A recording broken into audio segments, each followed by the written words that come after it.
What's up, everyone? I'm Tweek or Gavin, Bro, I wasn't gonna laugh this time. but I messed And then up. Now you have to laugh. So you know I have to laugh. What's good, y'all? It's too lit. It's Pink in the building. Marcus. What's up? How's it going? What up? It's No Beard Charles. What it do? Clean. Beard I or gotta no say, beard? that is clean. This is Bearded Haz, as always. What's going on? Matt, aka Hazmatt. What's going on, everyone? We had some good tournaments this weekend that we'll be talking about. Obviously, still kind of building up to that road to Genesis. Probably the biggest storyline we have going on is obviously at this most recent invitational, it was Leo versus Spargo in Grands, which is obviously going to be really good, especially since Spargo got the best of him. Uh-oh. As Marcus would say, it's too lit. It's The too thumbnail slipped. lit. That's the I'm thumbnail. using different. I'm using a different version of this, so it's all good. Speaking of slogans on this podcast, look at we got the merch in. You can't see this if you're listening, but I got the I'll give it up sweater on. I'll give it up. Charles, Bro, merch. Charles has the regular season 2 stuff. Oh, here, Chris full screen me. Here you go. It's so clean, dude. It's so clean. The Charles got the season 2 the controller shirt on, which is super clean. I think I got one too actually in the bag. So but yeah, check out the merch. It's great. I forget what the site is, but Yeah, you can check it out. check it out on me or B's Twitter. Mhm. She has like a store link for the season 2 merch. But yeah, we have a couple of tournaments to talk about today. Reta. Yeah, Reta 2022 The Invitational in Mexico. Delfino. 20 players, I believe it was. It was like a 4-day event. It was basically like way longer than your average tournament, like lots of side events, and then the main bracket eventually happened. I know Has mentioned it before we went live, but I also want to talk about it. Gluto doing really well, beating Meister and Spargo back to back, which is 2 really hard matchups. I watched the Spargo set. I was a little busy this weekend, but I did watch some of Gluto's run, and shouts to Gluto after having a hard time in pools, managed to bring it back, like his seed in pools, and then did really well in the main bracket. So In pools too, actually, he did 3-0 Chag as well, which I think is important to point out. Another Andy hard clutched- matchup. Andy Mhm. clutched out a game 5 against Skyjay, but he did get 3-0'd by Alan Dis, which I think if you're getting all those other W's as Gluto, that's more credit to Alan than it is to say that Gluto wasn't playing great or something. But yeah, 3-0 to Alan Dis. Incredible snake main, obviously, but coming in hot off of those other couple wins, like, yeah, Gluto had a really, really good tournament, which I think we've been waiting for him to kind of get some of these big W's that we've been waiting for with the big W himself. So, yeah, that was clean, dude. It's good. It's always good to see him play well. Yeah. He's getting the experience. Gluto is finally getting that post-quarantine experience, being exposed Get to the discovered and grow post-quarantine your meta. YouTube. Obviously, the game has changed drastically, throughout quarantine. New characters came out, a bunch of new patches, right? And just the general meta, I feel like the community is getting a lot better at the game at a very fast rate as well. So really sick to see all that. Skyjay getting 4th place with Incineroar. I think that is also pretty crazy. And we've seen Incineroar kind of come up and throughout the meta. Port Priority Incineroar had a very good showing as well, right? And again, here is Gluto playing at Spargo. Amazing set. Again, when we say I really think in terms of the matchups Gluto had to play, it was rough. It's rough for Wario. So the fact that he was able to do that, I loved his waft usage. I felt like he was a little bit more daring with it. Like sometimes he would just go for the waft confirm, even if it didn't KO, just for the damage and whatnot, and really just got all those. He gets his usual like little minuscule like micro spacing air drift and stuff like that. It was really fun to watch him play.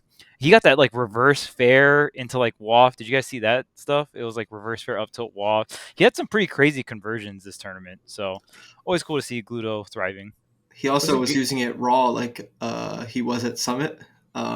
He got like a clutch edge guard, I think during game 5 versus Spargo. Just did it. Just covered the area with it, like because Spargo just eventually had to double jump, I think. And he did similar things against Leo at Summit. He got a couple raw wafts that are really clutch, and I think it's the future of the character. If the character wants to succeed, I think just using it as a hard read, using it to edge guard, especially because the move is strong enough where it's usually untechable, whether you get sent to the blast zone or get sent on stage. I think parry waft, raw waft, edgeguard waft, I think is pretty much the only way for Wario to keep up nowadays, and I think Gluto's aware of that and is already doing a great job. Kameme is there it is right there if you're watching on YouTube. Kameme was a Wario earlier in Ultimate's lifespan who was really good with waft outside of confirms, like just using it straight up. So I think that was pretty ahead of its time, and whenever I practice Wario or whenever I go back to Wario, I try to focus on having that kind of mindset with him too. And I think in a matchup where like it's really hard to get valuable hits because you're getting outranged or something like that, you really need to do stuff like that with Wario. So shout outs to that specifically. I definitely think it's Wario's future if he wants to keep up in the meta. And you think about that matchup too. I mean, everyone's been talking about how Cloud isn't that good. Just get him off stage and all this stuff. Oh, but Spargo's recovery, like you can't touch it. But if you have a tool like Waft and you can pinpoint where Spargo's going to be, or he has limited options where he's going to be, the hardest punish like that can really pay off. So I like how he used it like situationally too. It wasn't just like it's a hard read, like kind of just randomly throwing it out. It's like he had limited options at those points. So throwing it out there was a good calculation. So it's a good job right there by Gluto closing out that. I know, has he beaten Spargo in this game yet? I can't remember. I'm not sure, but Spargo went on a disgusting loser's run after the loss to Gluto. It felt so fast. It felt like I put my phone down for an hour or two and I picked it back up, and grand finals had already started. He was making up for all those damn commercials that kept running. Spargo said, got you guys back. I felt like I watched ads for 4 hours that day. What the heck? I was like the bag, but I was like getting ready to head home, and I got in the car and I'm like, gonna look at my phone and see what happened. And grand finals had already started. I was like, no way. Like, how many matches did he win that fast? Like, what happened? Warpath. Dude, he was on the warpath, and then he took game 1 from Mkleo too. It was like, oh man, like, is this like, what's gonna happen here? Spargo versus Skyjay was pretty wild though. Like, I remember I was watching with Void, and there was at least one game that Skyjay like should have won. Yeah, I saw that. That was the one game I did see actually before I had to put my phone and I was down. just like, oh man, there goes Spargo. Like, it was that situation where Spargo had rage, and then let me just hit you with something into like fair dare spike, and he forward aired him and he just couldn't make it back. Yeah, he couldn't make it back for Incineroar. But I thought Skyjay was playing the matchup pretty damn well. A lot of the Incineroar counters came through because a lot of Cloud's combos aren't true realistically, but they just feel kind of like they're true because the hitbox is so large, right? It's like getting comboed in frame trap by like Fox and Sheik. Some of the stuff isn't really true, but it just feels true because you don't have like a frame 2 or frame 3 option, right? But I believe Incineroar's counter comes out frame 2 or 3. It's pretty quick. So it was really cool to see Skyjay again kind of rip through the bracket, and then having a pretty competitive match with Spargo, and it's Incineroar Cloud, right? You would think if there's any character that could just not interact with Incineroar, it'd be Cloud, but Skyjay does a great job against matchups that against the character that are designed to keep him out. He still finds ways in. Yeah, he's just fearless, dude, with that character, with Incineroar. Like, he just doesn't care, man. Like, I don't know. The way he moves with the character is so good. He'll just throw stuff out. Like, he'll get punished and, like, all right, he'll just run it back. You know what I mean? He just doesn't really care. But he went on a tear. So he started in losers, so he had a rough pools phase for sure. But then he 3-0'd Waka, who's a good Luigi player, if you missed the pools play. Then 3-0'd Andrik, very, very good Captain Falcon player. 3-0'd Cloudy, who's a sortie, again, from Mexico, too. And then 3-2 Chag as well. You want to talk about a matchup where it's hard to get in or easy to get kept out as Incineroar. Look no further than Palu. So, especially because Chag, again, we talk about how consistent Spargo, Leo, and Chag have all been. So Skyjay causing that upset in Mexico too. Well, obviously that's where he's from too, so he gets the power up. But still, like, I don't know, man. He played so well. Seeing him in the top 4 is just insane. The set versus Chag was the craziest one to me because he consistently got really clutch KOs. There was one game where he didn't win versus Chag, but he did down throw fair at like 0 and side beat him off stage during the startup of Paul Utena's teleport and killed them at 38. Yep. He just did down throw fair side beat. That's what I'm saying, dude. And like brought the game back to 1 stock apiece, like just with 3 attacks. The side for OD. He doesn't give a shit, dude. I'm telling. And you can't with a character like that. You just can't. You got to go for shit like that, or at least put the fear factor in there. It's part of the lifestyle. I think. You think he fits the heavy lifestyle? It's absolutely. It's the energy. It's not about like. It's just about the character's like playstyle and energy, and like Incineroar is definitely a part of that. Shout out to that episode. Who remembers that episode? Legendary episode. You're a real fan. You're a real fan if you remember that. That was like episode 20 or like 15. People know I love my heavies, specifically lifestyle heavies. Mm-hmm. Yeah, it's not about the weight. It's about the lifestyle. It's about the lifestyle. Ganondorf does not count. Everyone, okay, it's low key. I don't even know what this thing means anymore because like I don't understand why Ganondorf doesn't fit. But it just doesn't because I don't like Ganondorf, so sorry. So I feel like Ganondorf's like playstyle is like so like high risk, high reward, blah blah blah. Like it should fit, but it just doesn't feel like it. Probably because he's a Falcon clone. But like DK and Incineroar, like they're the best. They're the best. Love those characters. Anyway, Incineroar is down tilt. I just a quick like the side beast to edgeguard Spargo to like not even do it. Like he would hit it and just like miss it on purpose and it would switch sides and like Spargo just can't make it back. Those edgeguards were funny. If you played Smash 4, I think Incineroar has the closest thing to Smash 4 Fox up tilt being Incineroar's down tilt. Insanely broken. I think one of the best framing tilts in the entire game, and it launches you the exact same way Smash 4 Fox up tilt does. I always call that move Smash 4 Fox up tilt. It is so crazy to like 2-frame and ledge trap with Incineroar. Like you feel like you have to pick an option because if you don't, Incineroar is just going to down tilt forward tilt you, down tilt back air you, like down tilt anything. It's like wild. Incineroar's forward tilt is the strongest forward tilt in the entire game, and he has 2 frames and confirms into it. So. And there's no sour spot. It's just one gigantic, like, strong hit. Yeah, bro.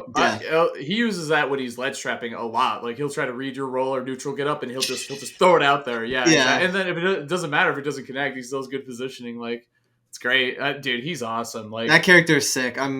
Yes. Like we were talking about, like, seeing Incineroar in 4th place at such a crazy tournament is, like, it's great. Like, I need that in my life. So, shout out to Skyjay. Great job. Over Chag, over Goblin, over Larry, Big Boss, like Cloudy, like outplace all of those. Wow, that's a lot of consistent wins for a character that is probably not consistent. Sorry, he didn't beat all of them. He just outplaced them, but he did beat Chag and he beat Cloudy. Yeah. Sorry. I feel good. Like, you remember in Smash 4, Falcon Dittos were like the Chad Ditto, right? Like it was just, you know, you guys just got done grinding 8 hours straight. Like let's play some Falcon Dittos. Perfect pivot. Do some I feel like Incineroar Dittos are the Falcon Dittos of Ultimate. I can see that. In my opinion. There's a lot of choices, at least. Like there's some fun Dittos in Ultimate. Falcon, Ganon, Incineroar. A lot of people like Ganon in this game. I think it's Ganon. Like everyone thinks I'm more of an Incineroar Ditto. What's your favorite Ditto to play, like in terms of how fun it is? We can just go around real quick. I think it's Incineroar, my personal favorite. Ken. Bro, let me look at the cast, that's so disgusting. Can't be your main. It can't be your main. It can't be your main. Can't be your main. Cannot be your main. Oh my god, this guy. Low key. Take this guy out of the podcast. Actually. Let me see. It's Fox, bro. Fox Ditto? Yeah. I like the DK Ditto. Hold up. Oh, I think it's DK. Yeah.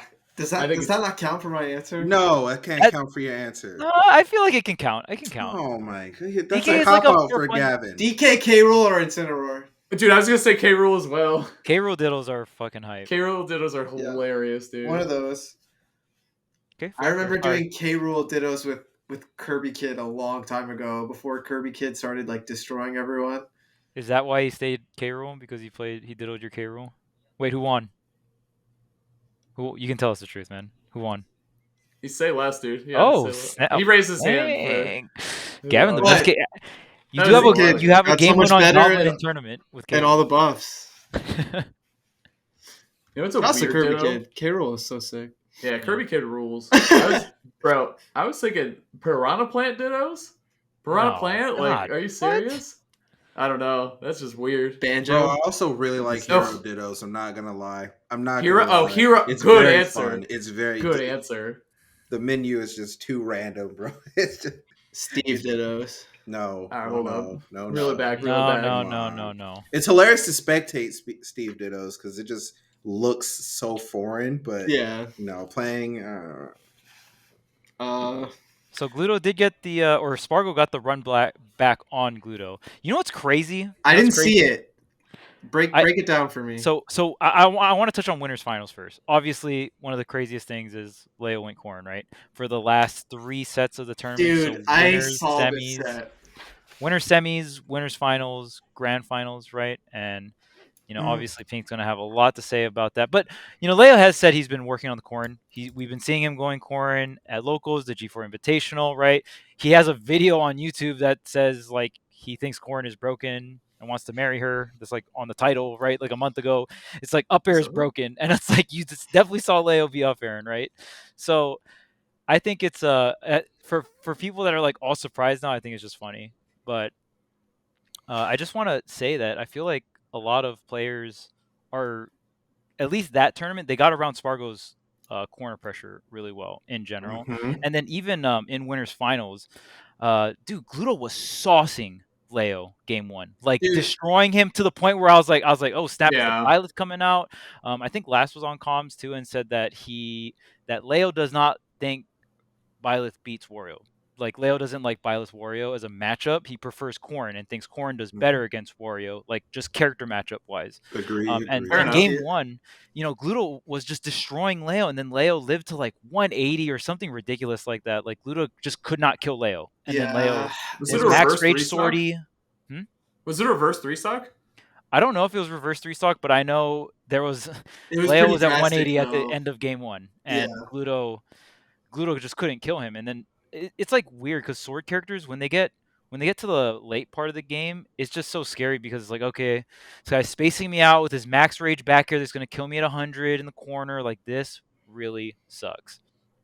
So yeah, I think it was just crazy because then after that first game, I don't know if Gluto was like maybe tilted or something like that, but it was either that or Leo started adapting crazy fast because games 2 and 3 were just, it was quick. It was like, it looks pretty bad. I think reverse up air is crazy. Look at these dash shields. That if you guys don't know, Corrin and Sheik have the best dash shields in the entire game, being frame 8 dash shields. So, and Corrin's out of shield options aren't like the craziest fastest, but they're pretty solid. Like, Nair hits pretty low. You know what I mean? Stuff like that. They're safe. Like, Corrin can like retreat and reposition while fighting back in a scramble scenario. Like, it usually doesn't true punish anything, but it's like, you're not going to punish my punish attempt kind of thing, right? If that makes sense. And I guess before I hand it off to Pink because I know he's got a lot to say about Leo's Corrin, but the 2 things that impressed me the most with Leo's Corrin was his tech chasing out of pin. He would get a pin and he would know if it's too close, or he would pin and be like, okay, I could kick here, or they're too close, drop down, tech chase. And then from the tech chase, I felt like he would just get a lot off the tech chases, or he would like get the tech chase, get another grab, and forward throw and back throw are very good for setting up tech chases on double platform stages like PS2 here. So a lot of tech chasing, platform tech chasing, and guess what? Aerials cover the entire platform of PS2. Pretty much like Nair and up air for Corrin, right? And even back air. A lot of her aerials just cover the entire platform. So you just stagger your timing on the platform tech chase, you get a hit guaranteed or almost guaranteed, which usually combos into a bunch of other stuff. So I really like the pin tech chasing and the platform tech chasing that Leo would set up either from falling aerials or just from forward throw back throw. That's what really stood out to me, at least. I actually have one thing that I really liked from Leo's Corrin that I wanted to mention that was like really fascinating for me. Marcus might mention it, but I'm not 100% sure. But I'd like to mention it. It was actually a part of Leo's ledge trapping with Corrin. So Leo would do this thing where he would keep changing what direction he was facing. So you know what the simple flowchart is, right? Like, back air is like going to cover a lot of space and also reposition for the corner pressure. The reverse up air is really nice. Like, and then when you're facing forward, there's like grab, there's pin, there's down tilt. Like, it changes depending on what direction Corrin is facing. But Leo would keep changing the direction he's facing to try to mix up, the get up option they choose, and he would turn around as they're picking it. and then he started down smashing people's neutral get-ups with the back hit. Because they think they're aware of like up air and back air, and they're going to get up because it's going to be harder to down tilt, grab, maybe even pin or something like that. And then Leo would just down smash it, like, which is way scarier than like a forward tilt or something, right? Yeah. Like the slight changing of spacings as they're grabbing the ledge and as they're getting up, he would change the direction he was facing, would completely change the ledge trap flowchart. And I was watching him mix them up in real time. And it was very interesting. I loved the down smash usage and kind of how tricky it was, like adding just one move that you weren't expecting to an otherwise like pretty simple and effective ledge trap flowchart and making it super deadly. It was super fascinating. I was watching that intently and I didn't really care about anything else. It was just different to me. I liked it. All right, before Marcus goes on his thing, I also like Dragon Fang shot off stage. I like it. I like that a lot. I think that's super sick because you get that good ledge trapping like that. You know, you set up with, you don't go high against Corrin. Why would you do that? There's up air, there's back air, there's all her good in air. Everything's up there. So you're either going to go to the ledge or try to mix her up and go at her. But if you're getting up off the ledge or if you wait too long, the Dragon Fang shot is right there too, which he was not afraid to go to, which was super sick. Like Corrin, after the buffs to her recovery, can go pretty low and go pretty deep off stage. Like, so I really like to see that out of Leo's Corrin. Like, thought it was a nice use of that little part of her kit. So, all right, Marcus, sorry, I'll hand it over to you now. I know you got an essay or whatever to go an essay. No, it's not going to be that long, you know. You're standing up. So no, I was readjusting myself in the chair. You know, sometimes I get a little uncomfortable. So I'm very, very glad. Hey, you just saw it if you're watching on YouTube. Leo just did the thing with the down smash. So I'm very, very glad that Gavin mentioned Leo's ledge trapping and that you just saw that. The thing that Charles mentioned, if you're watching on YouTube, with the pin tech chase. Just to go over the pin tech chase really quickly and why it's so effective. When you pin someone, more likely than not, people think that you're going to kick, right? It's very similar to what Esam used to do, where if Esam would get you in a jab lock situation, he would jab you one time and then turn around and start charging up smash because they were already DIing for the dash attack or the forward smash or whatever. People are instantly holding in to DI for the pin. So he would do pin, drop down, and just turn around because he knows that people are going to tech roll in. That's why I do the same thing. Like, I realized that a long time ago. I was like, bro, why does everyone... I started asking the question, like, why is everyone tech rolling in against pin when I drop down? And I was like, oh, they're trying to DI and they're just like, you know, they're hitting shield or whatever and then they tech in. It's very similar to the ESAM thing. So you can actually get a lot of mileage off of that. And it was cool to see like Leo put this on for like a lot of people who are very unaware of that situation, because what's probably going to start happening moving forward is people are not going to start DIing for the kick until they see the kick. Like they'll just react to the kick instead of just automatically holding in.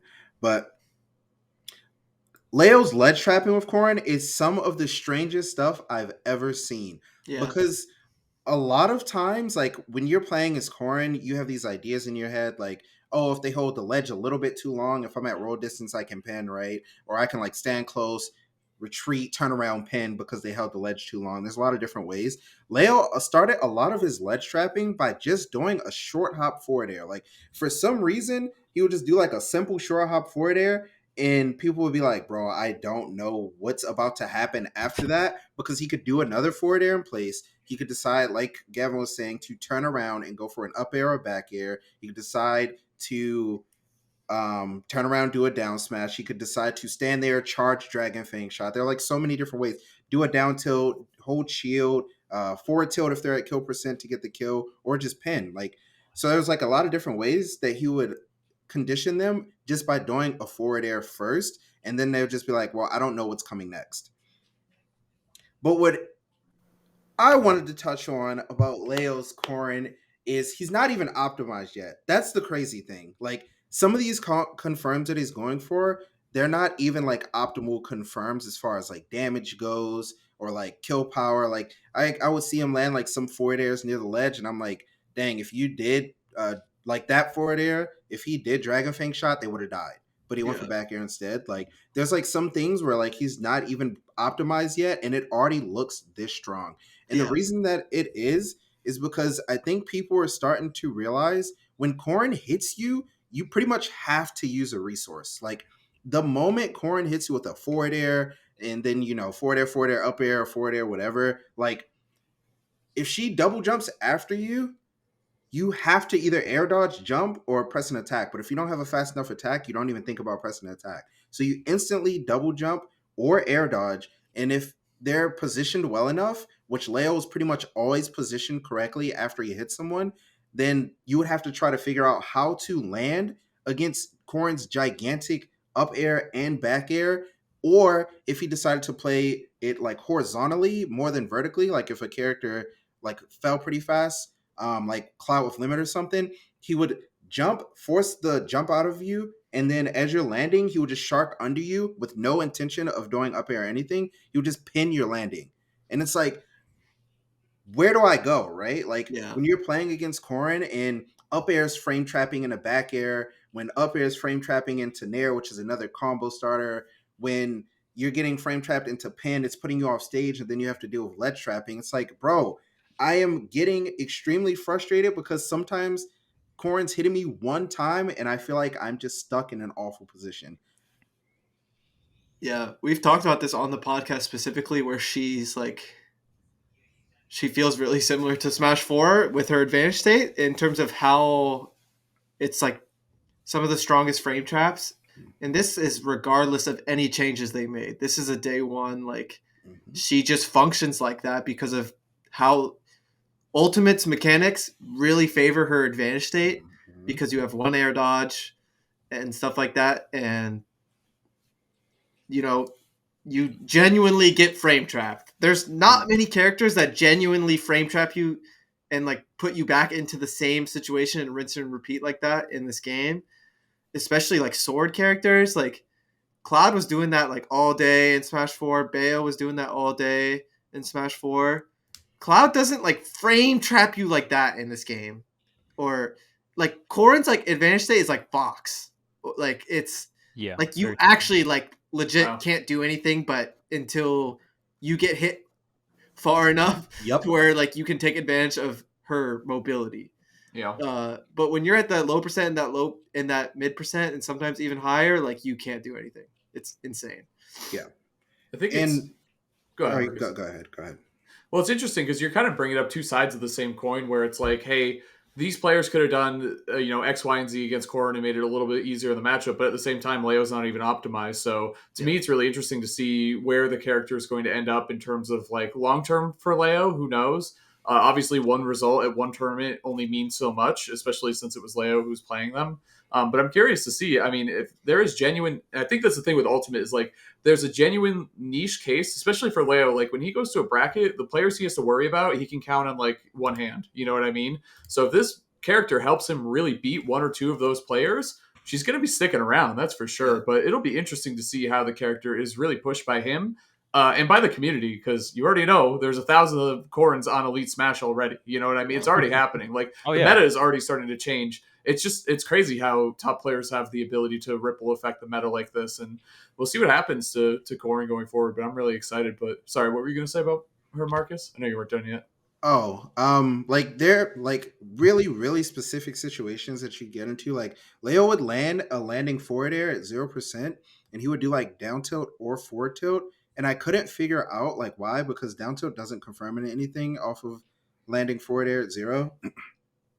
But he could go for grabs. But then a lot of times he would go for grabs, and instead of doing like back throw to put them off stage, he would do forward throw and like send them across stage. And I found that really interesting because most Corrins, like their default throw is to do down throw, right? Like you grab them, it's like down throw does the most damage. It puts you kind of vertical at like this decent angle where you can cover pretty much anything. But he would just be like, you know what? I'm forward throwing across the stage. And sometimes he would get the tech chase platform tech chase to where you get like 8 million%. But look at this. If you're on YouTube, like you'll get hit by like one aerial and it's like, all right, well, I instantly have to choose an option. And then if I choose the wrong one, it's rip. Like, one thing that I did want to mention about Corrin that's actually really interesting is because there's no Corrin is very similar to. It's funny that Gavin said this earlier, but Fox in some situations where if Corrin does like back air and hits your shield, she can't actually do too much more pressure wise if you decide to full aggress forward. Because if she decides to shield, Corrin's out of shield options behind her aren't really good. In front of her, they're actually pretty good because you have the nair or the grab or whatever. Have it, but behind her, because nair starts in front, you have to wait for the nair to get all the way around. So a lot of times, you would see like Leo get put in a position where he's like behind Spargo, and it's like, bro, I just have to choose a defensive option. There are a lot of like interesting weaknesses about Corrin that he like kind of masked pretty well because he's Leo and he's just better than pretty much everyone. But I can see that in the gameplay just from you mentioning it, and when I'm looking at it and thinking about it, I can already see him doing that really well. Yeah, like a lot of these rolls are away from Spargo to make sure he has enough distance and he's facing. Exactly. And, it's happening a lot. Yeah. Just in these last like 30 seconds. Yeah, it's funny because I like analyzed it earlier today, so like all this stuff is oh my gosh, Void just showed up. That scared me. It actually scared me too. For some reason, I thought Void was in my room. I don't know. I don't. Me like, I was like, what just happened? He's making the rounds, dude. Well, I saw him crawling. Yeah, so he crawled into frame, which I don't think anybody could see based on how the video was. Dang. Yeah, it was snake. Yeah. Well, it was more like Termy style, so that was extra confusing. Sure. They just finished streaming. That is. Yeah, that is there true. He is. But dude. It's super sick to see someone like as good as Leo like showing off the things that I think people that played Corrin already knew. There's like the character strengths and the weaknesses, but like really displaying a lot of the strengths that Corrin has as a character. And I know people are gonna say, but Corrin's not that good. Like Corrin's just carried by Leo, just like Violet is carried by Leo, and Joker was carried by Leo. And Ike was carried by Leo, and except for Ike was actually carried by Leo. Ike was one actually of those is true. One of those is true. But, it's cool to see that, like, you never really know how good a character is until a top player puts it on display against another top player at a very high-profile event. Well, that and we need to see other top players with Corrin experience now. Like you said, there's just kind of a gap missing there too. So again, I love Ultimate for this reason is you never know what the hell you're going to get at any point in a tournament, including Incineroar in top 4, Corrin winning the tournament. Like I don't think anyone had that shit in their bingo card. Maybe the Incineroar top 4, but even that was a long shot just looking at the bracket. Well, just because how many bad he had to beat Chag. Like what the hell are the odds that was going to happen? It couldn't have been super high. And the other thing is, like, don't forget, shout outs to Shattuck, too. So don't forget, we got to give the young god a little shout out, too, because he did do some damage with Corrin slightly before this had happened and kind of opened the door a little bit. But Leo had been playing Corrin for a while, I'm pretty sure, and just finally was like, now it's time to try it out. And it's exactly what you want to see from Leo, where it's like, damn, he got third at Collision, he got second at another tournament, whatever. Like, he wasn't winning tournaments. That's a really bad cold streak for Leo, which is insane. I don't think there's anyone else in the world you could say that about. If anything, it's a compliment to him. But he had to mix it up, and he had to find a solution. And he did that with just another sword character who's just slightly different, like the nuances there. But he obviously is going to make it work. So I love it. He did a great job of taking the surprise factor and running with it to win the set. Like versus Gluto, that game 1 being as strange as it was, right? Like Gluto just winning the entire time and it just slips away. And then Leo just took it and just won 3-0, right? Like, right. Ridiculous. Like, and then with Spargo, like you could see it in the gameplay. Like Spargo was definitely like caught off guard and Leo was not letting him breathe or collecting himself. But I do want to mention how impressive Spargo's play was overall. Losing in winter semis and then just acting like it never happened. Like just beating everyone and just making it right back to grand finals is really impressive. And Spargo's consistency has been very impressive, especially because he's so young.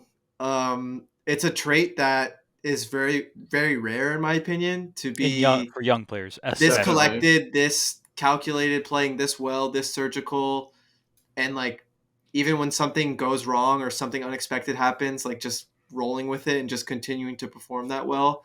I know that's like, when I was a young player, like this kind of consistency in performances was unheard of for me. Like I wasn't just like I would get a W here and there, but I wasn't just like just every time I lost in winners bracket, just getting right back into grand finals. Like I'm just genuinely impressed with, Spargo's just how collected he is as a player. Did it at main stage. It was a longer run at main stage. It Yeah, wasn't even quarters insane. or at main, or I don't know if it was quarters or the round before quarters, but he went down to losers pretty early and just boom, right back to grand finals. So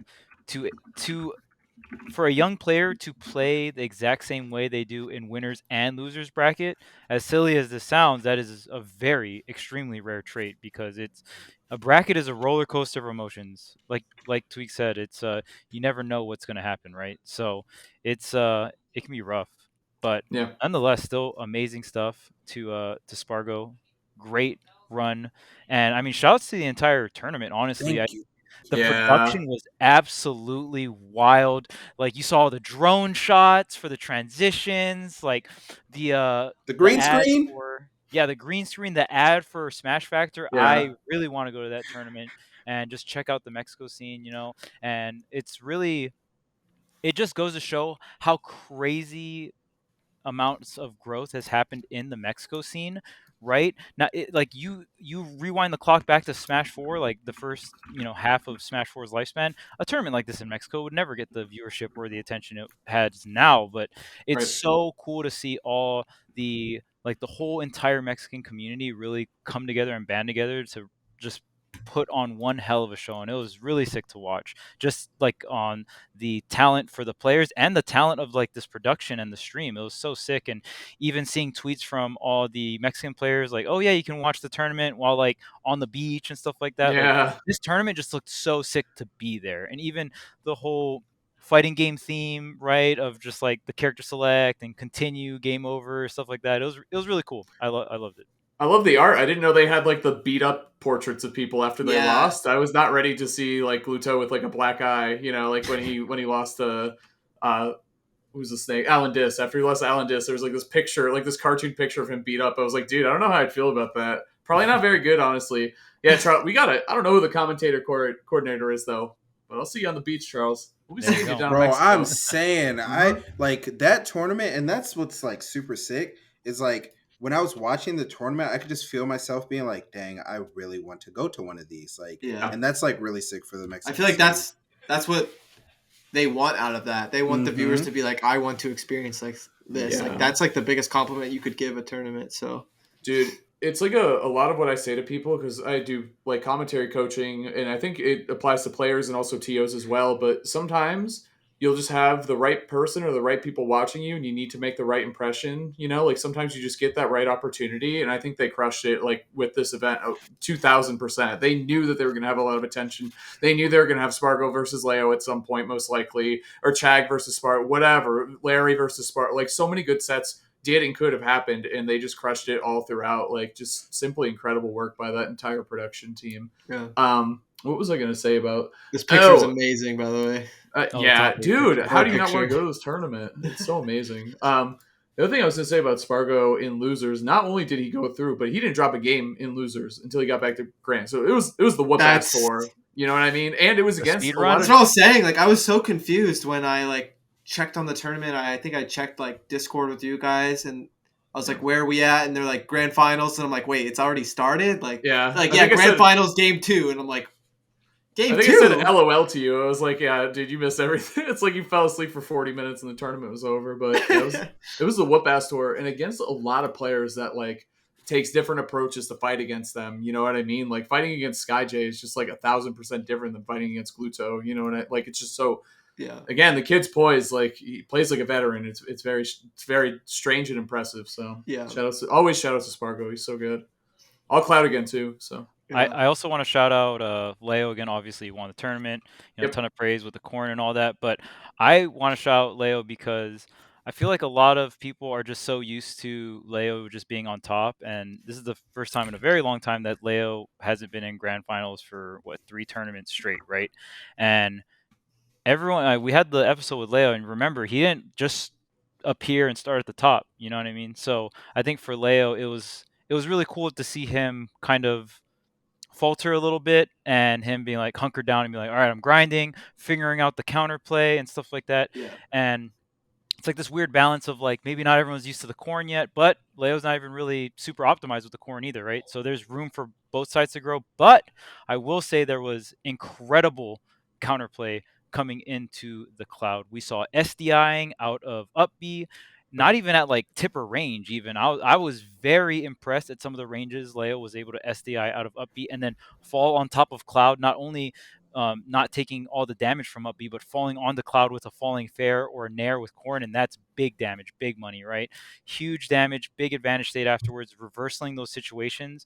So you could tell, and even like the way Leo got out of the corner against Spargo, obviously that's going to be one of the main win conditions for any Cloud player, but specifically Spargo. So it was really cool to see Leo, falter, but climb back up and really take the challenge again. And it's so sick to see, even if specific players aren't like really, really nerdy, you can tell when a player is studying VODs, and you can tell when a player is like studying the matchup or trying to apply specific counterplay. And it was really cool to see Leo's counterplay to all the things that he has been defeated by in like the last 3 tournaments or so. And it was really it was sick to see him come over that and conquer those things with a phenomenal counterplay. Yeah, I gotta say he was a guest on the podcast and he won a tournament right after. It might be the Tweek Talks power up. I'm just saying, it might be a thing. It might be a thing. It's 1 for 1 so far. It's pretty good. He did say he was going to play Corrin in tournaments, and he did do that, and he did win. Yep. At first, I thought like when he picked, because I think the first time he played Corrin, that tournament was against Larry. Like he was playing some Byleth or a lot of Byleth in like pools. He said he wanted the Larry run back, and he got it. He was like, "Yeah, I'm playing Corrin against Falco," and I was like, "Oh, sick, it's working out." And then he just kept playing Corrin. I was like, "Oh, sick, it's working out." Like, oh, some VODs. Yeah, I guess we can move on. I know we wanted to touch up on another tournament, or I guess like just tournaments in general in the land of Japan. Ken doing it big with the man with the long sword that we said sucked, Sephiroth. What do you have to say for yourself, Tweek? Well, yeah, this is all on you. It's funny because me and Tweek had a video where we both like agreed that he sucked, and I'm just like putting it all on Tweek. What do you have to say for yourself, Mr. Top Player? Let's say when I turned on the stream, I saw Sonic. Oh, okay. That's crazy. I saw Sonic once. I did fall asleep right as Grants was happening, so I barely missed the Sephiroth. But it was like 5 a.m, dude. Yeah, why was I even awake? But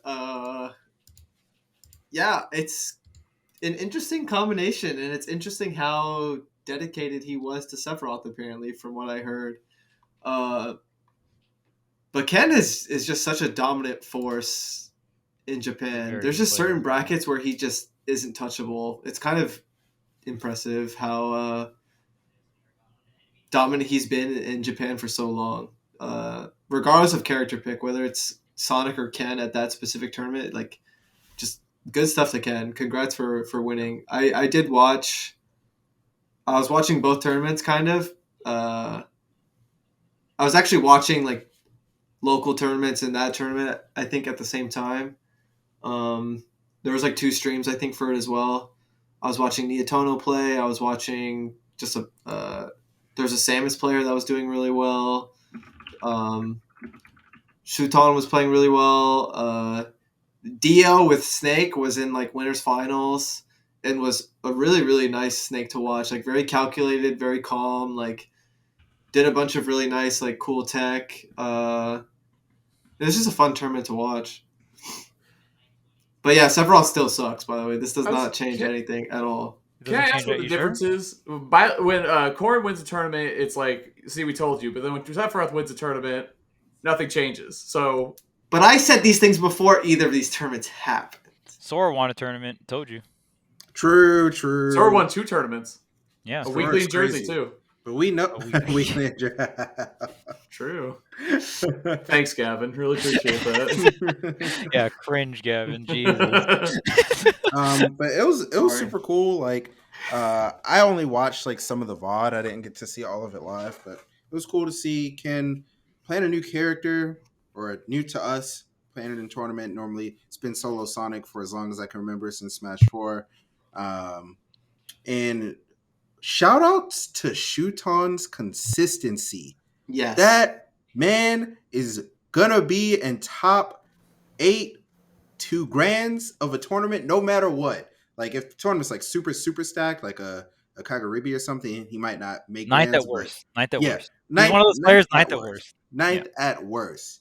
He is very, very talented. I love watching him play. And I'm glad that the Aegis is working out for him, because I'm sure people at first were like, what the heck? You play Olimar? What are you doing playing Aegis? And now you play Aegis. Why are you picking Olimar? It's definitely gone. It's definitely switched. So it's really cool to see him staying consistent. Ken trying out Sephiroth. We'll see if it sticks or why he's doing it, because most of the matchups that he played, I feel like he could have won with Sonic. Yeah. So I'm actually pretty curious as to why he's deciding to play Sephiroth, but it's cool to see. A lot of people like that character, and yeah, Nietono, always good to see him perform at events. Got a top 5, so that's super sick as well. Yeah, we stand Nietono here. Yeah, we talked about him before we hopped on, and we all like separately were like, yeah, Nietono rules. Basically, we're all big fans of what Nietono huge fan. Very, very exceptional player, man. All legend, and he's still. I actually wanted to talk about Shuton's Olimar. I have a lot of Olimar experience, like in and out of tournament. I've played with DeBuzz and Myron like a bunch over the years. And I feel like I have enough experience, even without playing the character myself. Whenever I watch Shuton, I like see the differences in decision making and stuff.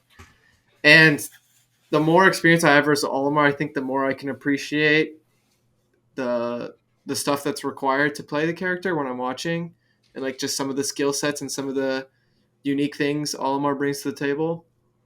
And I don't know, I'm just really impressed when I watch Shuton play. It's different than the top Olimar players I'm used to in the US.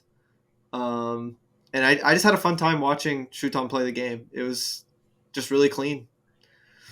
Bro, I gotta give it up to Myron. I think for the first time ever, I retweeted an Olimar clip. It was super sick. I don't know where it is, but I was like, damn, this. I think so, yeah. Because maybe I don't know. Well, the other one doesn't count. The Richter off of a Pikmin does not count. That's not. Shuton is the player that down air to Pikmin with Belmonts to recover. What a weird timeline. Yeah, the most iconic recovery in Smash history was done by an Olimar main that was playing Belmonts down another Olimar. Did he play Richter or Simon, actually? He played Richter, yeah. Yep. Oh, Richter, okay. He played the correct one, okay. 100%, yeah. Well, and the other thing, what was I going to say about, Shuton was amazing. And we have to, Pink, we got another shout out, too, that we have to do. Just messaging me about it. Oh, true. The old leaders of the current Smash World Tour. Rank shout out to 1? the Brazilian players. Got in first currently. Ultra Hard was this past weekend. Brazilian tournament, platinum event, the first platinum event for Smash World Tour. And it was won by a Duck Hunt player from Chile named Sakai Doggo. So that's super sick. Second was a Wii Fit trainer, and third was Kazuya named Ferps. Sorry, the Wii Fit trainer was Mkleo, and fourth was Kowalski the Steve. So a few players that got a couple hundred points. It's just super sick. I actually watched some of that tournament. It was really interesting seeing, the Brazilian meta and watching Duck Hunt and Wii Fit Trainer succeed in the land of like, Kazuya Steve, all these characters. They were like, bro, they're crazy, and they're like, okay, but Duck Hunt, y'all forgot. And it's very reminiscent of when Raito made top 8 at the first Evo for was it the first Evo for Smash? It was the first Evo. Yep. Well, that was the Proto and Light, right? Like, that one. Yeah. Yep. I was like, dang. So it's cool, super cool. Shout outs to y'all. Hopefully we can see some of you make it to the Smash World Tour finals. That would be super amazing. Always good to see players from different countries. Cool. And Ferbs is actually one of the people who has been super optimizing Kazuya, and you can see in Has you can see like if he does like the electric like the double jump nair or whatever to land on the platform is like faster on Smash than University about it actually. Oh, what was that? Smash University? Smash University, yeah, we did a video on his platform tech chase. Mm-hmm. Yeah, it was by Ferps. I didn't know he was Brazil. That's crazy. Mm-hmm. Yeah, essentially he does double jump nair, so he can hold buffer crouch. And if you can hold buffer crouch on the platform, you can do the rising... The stand-up punch, yeah. Yeah, the stand-up punch, and it puts you in a crumble, does 5 million damage. Then you do the other like uppercut move that kills you at 20, and then you pretty much kill him or whatever, right? Or you go into another rep of electric. But essentially, I mean, Kazuya was obviously a character on release where everyone was like, oh, this character's going to be crazy on final, but just taking platforms and you're good, blah, blah, blah. And it's really cool to see Ferps not only take the, like, electric on hit even further, but more so the, oh, I created a platform tech chase scenario. I literally cover every single option, right? This region sounds like my worst nightmare. Whoa, what? Yeah. Like fighting... Who knows, Gavin? Fighting Duck Hunt, Wii Fit, Steve... At least you can fight Kazuya. I'm scared of You're this. good for Kazuya. At least you can fight Kazuya. Yeah. It doesn't get better after that either. Inkling in ages. Mm-hmm. It's tough though. I feel like that's always been a joke. Every single time I see like weekly results, there's always one quote retweet that's like, "I'd hate living here," and it's like it happens every weekly though. Like there's no. Yeah. It's just ultimate, dude. Like that's just the way it is. What? MDVA People would say that about sick. Jersey. We all play and stuff. Yeah. What the heck? Go ahead. Go through it. Everyone wanted a balanced game. Cringe. You guys wanted a balanced game? Here it is. All right. Yeah, it's actually true. Actually true. All right, look. Min wanted it. Cringe. Fox. Oh, I hate fighting Fox. Wolf. So is Gavin. Yeah. Oh, you brought up the wrong tree. This is looking rough. Hold on. Charles, you have to back me up. Fox. Hype. Wolf. Hype. That's good. Who doesn't like fighting Spaceys?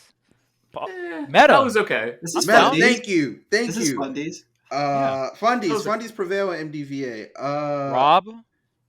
I'm down to fight Rob. All right, I'm super down to fight Rob. I'm not gonna lie. After Pokemon Trainer, I'm down to fight Trainer. It starts getting a little weird. There's a lot of Ridley. There's a lot. You have good Ridleys. DDD. You have Peanut. A lot of Little Mac. A lot of okay, but your region's whack. It's getting weird. Yeah, you named one decent character, then start talking about Little Mac and DDD. Little Mac and DDD. I'm out of here, bro. I'll get that's Peanut too, dude. He'll clip you. I'm not dealing with that. You'll definitely get clipped. Yeah, that's double pressure because you know what's going on Twitter after. I'd go there, go O2, and get clipped at the same time. Please don't put me on stream. Dude, they would all know how to fight Fox. That's for sure. That sucks. I mean, I entered Glitch, and my first round they put me on stream, and then I fought a Luigi player who I already knew played Luigi because as I'm going up to the stream setup, he was wearing a Luigi hat, and I was just like, "Fuck, not the Luigi." And I was like, "Stay strong, just go Fox." Yeah, it was a good time. It was a good time. Good time, man. Void was watching from his stream, and he was definitely roasting the shit on my gameplay. To be fair, my gameplay was pretty whack, but you know. But yeah, I mean that's pretty much everything that we're covering so far, just in terms of recent events. The next episode should be the VGBC interview with Apostle and Gimmer, so hope you guys look forward to that. We're trying to get a bunch of episodes like I guess ahead of schedule, so we can have the Patreons get like an early preview and stuff like that, just something to possibly look forward to. Obviously we're still like kind of fleshing all of that stuff out, but yeah I think just in terms of recent events, I guess we'll just go around the horn at this point, right? But in terms of recent events, I'm super excited. Genesis is like a couple weeks away. Can't wait. Super excited. I mean, we've had this little break, at least, or for us, we've been kind of chilling at home and can't wait to go out, hang out with some homies, and watch a really good fucking tournament. So I'm super excited. Yeah. Usually it's hard for us to schedule the podcast because we're all either coming back from a tournament or not, but it's been nice these last 3 weeks. Like it's been really easy for us to schedule and get episodes done for you guys and for us just to be consistent. So I've really liked that. Genesis. I think all of us will be at Genesis, right? Mm-hmm. Right? Okay, good. Mm-hmm. All right. We'll all be at Genesis. So see you guys there. Obviously it's going to be, that's like, all these tournaments are great, and I'm not trying to take anything away from them. I've had a blast watching every single one of these tournaments we've been talking about, and they've been amazing in their own way, but so much of it is building up to Genesis. being like the super major. All these are huge storylines building up to that kind of final plot. And again, just look at who's registered. Someone picks the top 8 correctly ahead of time, DM it to me. See, I don't know. We'll come with some sort of prize. We'll see. We might do a live episode at like Genesis the placings too. Yeah, you have to pick who's winners and losers. Yeah. Holy crap! Yeah. Are we doing like a fantasy draft? I'm not giving out any prizes. Correct? Is what I'm saying. There's Oh yeah, I mean, we could do that. That sounds pretty fun. Like a little. Want to do a fantasy draft? Well, like just like everyone puts their top 8, and whoever's the most correct wins. All right, sounds good. Can we wait until the brackets are released? I know that is the one thing we'll have to wait for. This is gonna be really hard because I have no idea who's gonna play who. You know what? We could just YOLO it. Yeah, we could just YOLO it. Who cares? East Coast is going to have a booth as well, so I'm going to ask them and see if we could maybe like set up some kind of like live episode or something like that, or like would be crazy. That'd be cool, and we can pull players from the side and just kind of like interview them real quick, and then tell them to get the fuck out, and then bring in someone else. Yeah, chat. I was saying I was living large one night because I was feeling really good about the podcast. I was like, dude, I want our goal to be that we sell out at like a comedy club and like just do a live episode. That's my dream for the podcast. It sounds fun. I mean, yeah, you guys would go. You guys would go, right, chat? I would hope so. Be there, chat. We have like a major called Tweek Talks. It's just like a major tournament. A tournament? A tournament series. I've never thought about that. Oh my god, that'd be fucking hype. But okay, well, we might be thinking too far in the future. Yeah, that's like a whole different thought process. I don't even know how to feel. We just start talking grand finals. Right. Everyone else has to fight. Any other last comments from anyone? We've been new. That's all. It's all good. This is Corrin related. Huh? Nah. Oh, that's Sephiroth, right? All right. Here's my last comments. The tournaments are hype. I'm glad Gluto did well. Shouts to the Corrin pick. That's hype. Shouts to Spargo doing great as well. Sumabato was really fun to watch. Sephiroth winning something. I got to give it up for that. I am going to win Genesis. See it. See it. I really want to win that tournament. That's the clip. Dude, fuck yeah. Dude, I want to win so bad. Get in the top 8 first, you scrub. Okay. I was saying this earlier. I need to make top 8, and then I'll focus on winning. There you go. I need to make top 8 first, but I really want to win Genesis, and that's what I plan on doing. All right. Thanks. See it. See it.